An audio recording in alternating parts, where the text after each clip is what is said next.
I'm Janice O'Connor and I'm the Community Coordinator for a community in Western Berkshire, Castlehill.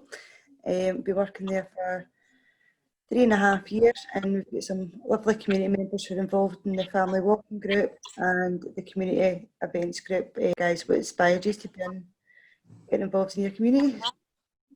Yeah, well, I'm Leanne and I was inspired because the wee group, when me Janice told me about it, went up with the kids, and the kids even loved being in the office, drawing and that, then going a wee walk and things, and then it kept going. The wee kids were saying to everybody in school, oh, we'll go to the walking group, and then there were wee events, and plus I was brought up in Bruce Hill, and it was a bit of a community, so we were all quite close-knit together, but aye, it's a great wee group. It is. Janice runs it well. Thanks. Yes, I'd agree. I absolutely didn't want any involvement in my community. I had enough on my plate. I went along to the walking group for something nice for me and my daughter to do, and it all happened by accident. I think, like Leanne says, we are lucky that we were of that generation where community spirit was still, it was facilitated by the people in the community, but it was a priority for the local authority as well. That's not happened, and I think we all miss it because we were used to it. So I think by going to the group and talking about gaps, and actually I think we're all guilty of moaning about stuff, and then just leaving it there, just having a moan, whereas we were like, oh, actually we could change that, or we could do that. So I think it was that kind of communal spirit that brought us all together, and seeing the benefits at something as simple as a walking group. We just teamed up and went a walk, but the benefits that had on us and our children. Mm-hmm. I think it brings the kids and adults together. You know, if like one night, if you're feeling you just want a wee bit of social time, all the kids are playing in the walking group, and then we all have chats and have a wee cup of tea, catch up, and then the kids are all going walks and talking and communicating, and then I want friends coming the next week and all things. It's a really good idea. It's a really good wee Monday group to be in. Yes. It's great. It's a great wee community and a great wee Monday group. So hopefully when this is all over and done with, we'll have more events and get it all going again. Yeah, I totally agree with what Leanne said, and she put it really well, but I think I have to be careful how I word this, because we all are rooted in a community.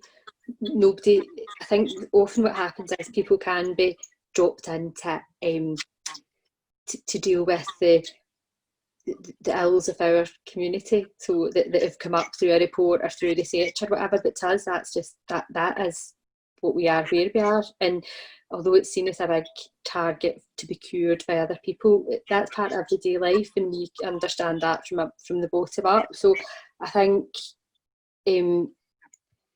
we knew our community inside out. We knew the people. We knew the issues from a personal level. So the way we kind of tackled them was very, very grassroots, I suppose. So we did work with existing partners in the area, like Janice, who leads us incredibly well, like the Phoenix, like the schools, the churches, and to an extent the local authorities. So we've done that kind of bottom up and tried to kind of start the change basically from a grassroots approach, and getting people on board and listened to and kind of respected from the start. Everything we've done, I think from that we've started our community events organising group. We've held four events that we've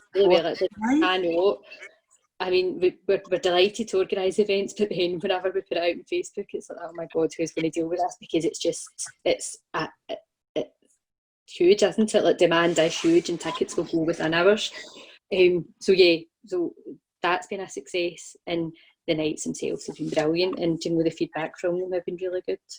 I was thinking, like the COVID has been tough for everybody, also for mental health, and children can't understand that you had to be 2 metres apart at like a walking group, so we couldn't really do things. But the truth is, when we made up all them wee bags and it went all around the community, they were as pleased as punch. Everybody was like, oh my goodness. It just brightened up people's day. Because a few people that's had the bags were saying that's a really great wee organisation to be putting them out, and it really cheered them up. I know it's you're like, that's the COVID, but people knew that you hardly thought about them. Yeah.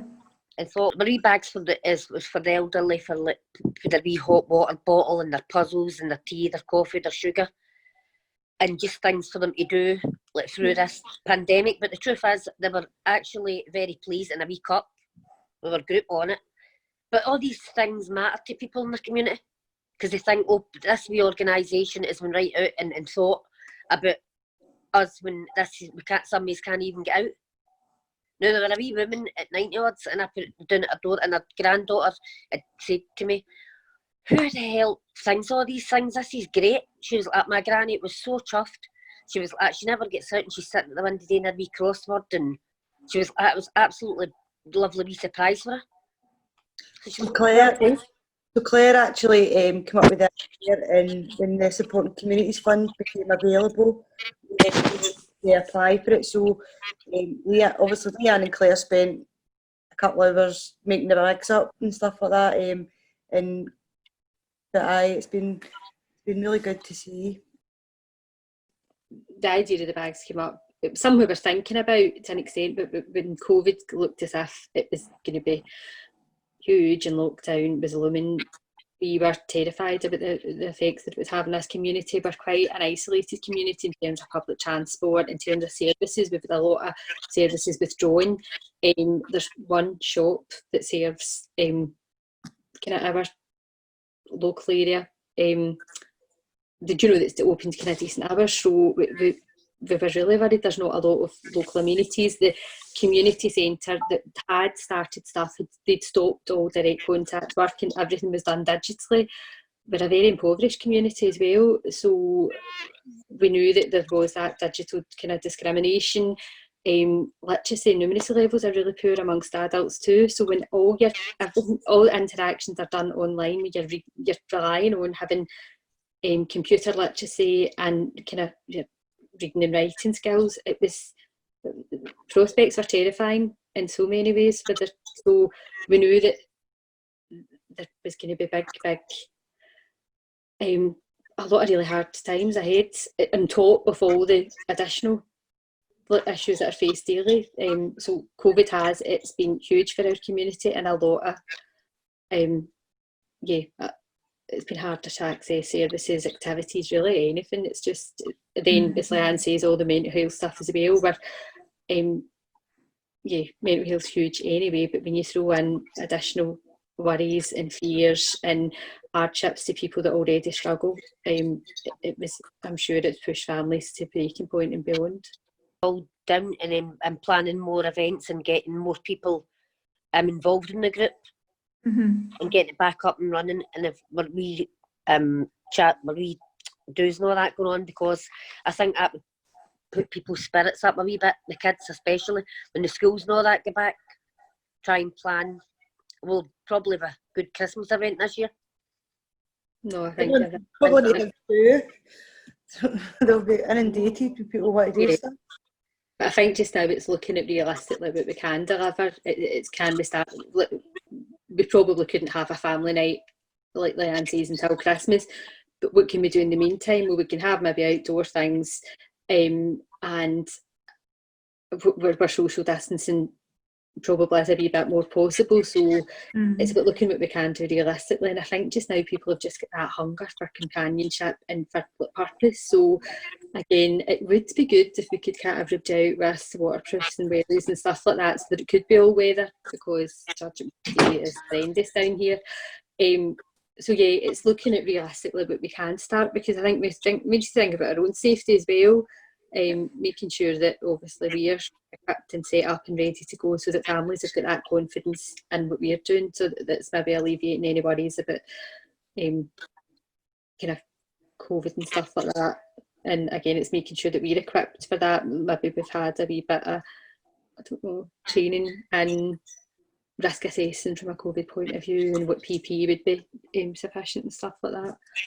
But definitely, I think we definitely need to have that presence. I think we've identified this time, I think the community's probably hit rock bottom, so I think it's a good time to look at the gaps and look at what went wrong and why it did go wrong, in terms of services and things like that maybe could have been kept in place. Maybe look at like the digital thing was huge. Like one family that might have had multiple children and were expecting to be homeschooling and stuff like that. They might have only had one device. So it's looking at the things that have kind of came to light and trying to see, we're just a small group, but maybe seeing if there is things that we could plan for the future. So that if we do go into lockdown again, that actually we're more equipped and we're able to deal with it a wee bit better practically and emotionally. Just for the observations through Facebook and stuff like that, and just the more outdoor stuff that people seem to be involved in. I know that was unintentional, but I think just even the walking group having a more opportunity to have new members coming along, people seeing the real benefits. Like Claire was saying earlier on, Claire got herself a bike. I mean, a lot more families are wanting to do more stuff, and I think that's been kind of key in our community. Castlehill and surrounding areas like Bruce Hill and stuff, is that family seems to be the main factor as people really hold that quite dear to their heart. And anything that we've done has been family orientated, has been very well received by the community, and often we get asked to do more, but got to bear in mind that we've got community members that work full time, that are single parents, that are carers and stuff like that. They come from a wide range of backgrounds and stuff, and actually just being able to take time out their day sometimes just to do something like this, or even have a wee quick chat on Facebook and stuff like that, can actually means the world to me anyway, like just in terms of actually still want to push forward with stuff. I think it's very much back to basics, isn't it? I think everybody said that. It's about, growing your own veg. It's because it's doable. It's not, I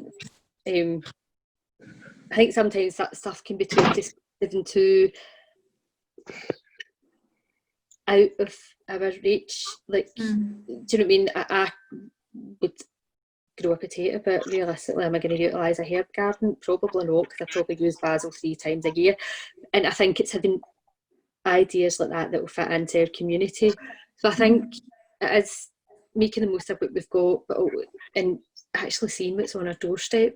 Our walk is what kept us sane over lockdown. In fact, when you bumped into people, like Leanne, I bumped into you a few times, it was like you were delighted to see people, and you got that chance to kind of share and connect, didn't you? It was good to see. I think people before lockdown took a lot of things for granted. Absolutely.